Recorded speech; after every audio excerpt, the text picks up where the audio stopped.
Rob Seco, Future Farm. Looking forward to 2024. Well, welcome back to our second little segment of this year's Future Farm. And again, today we're going to talk a bit more about what's coming. You know, it's easy to be retrospective and look at what happened already, but I really like looking forward and seeing what we're going to do, what's going to happen, and you know, forward-looking statements that everybody likes to get into. You know, last year, Todd, we spent a lot of time here in Elkhorn, Nebraska at the Future Farm site, where we had a lot of studies going on. And can you expand on what we're doing with Future Farm this year? So we are expanding into 6 different environments, 6 different states.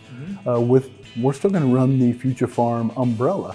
And you know, when I think about the importance of that, performance comes from what? Genetics by environment by management interaction. Well, you think about this site we have right here, it's 275 bushel corn, 85 bushel soybeans. And so we're going to go all the way west in the Front Range of Colorado.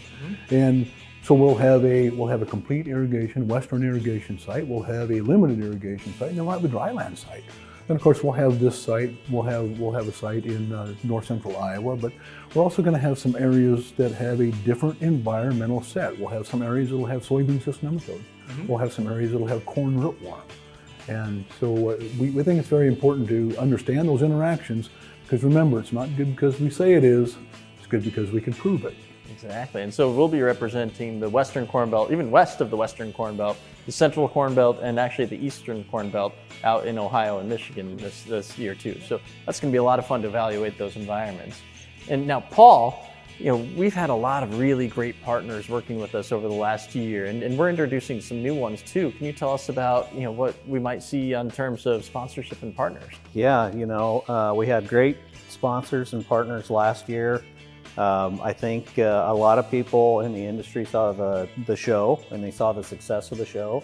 And so we attracted a lot of interest from new sponsors this year. And it's new sponsors that are bringing products from a stress mitigation perspective. So in those more arid environments that Todd was talking about, you get farther west, we're going to see some sponsors bringing some products that we'll highlight on the farms this year.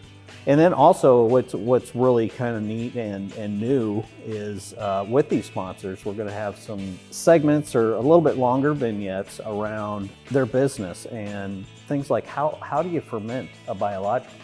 How do you take, you know, what's the process of seed corn from the field all the way to the bag? So there's going to be some real interesting things that do some educating and provide additional thought. Now, Rob, so you know, with these new sponsors and new products that we're going to be evaluating, can you tell us a little bit about what we're going to be testing this year? Well, I think generally we're going to be looking at stress mitigation, biosuppression, insects, diseases. You know, how can we use biology to suppress some of the things that attack our crops out in the field?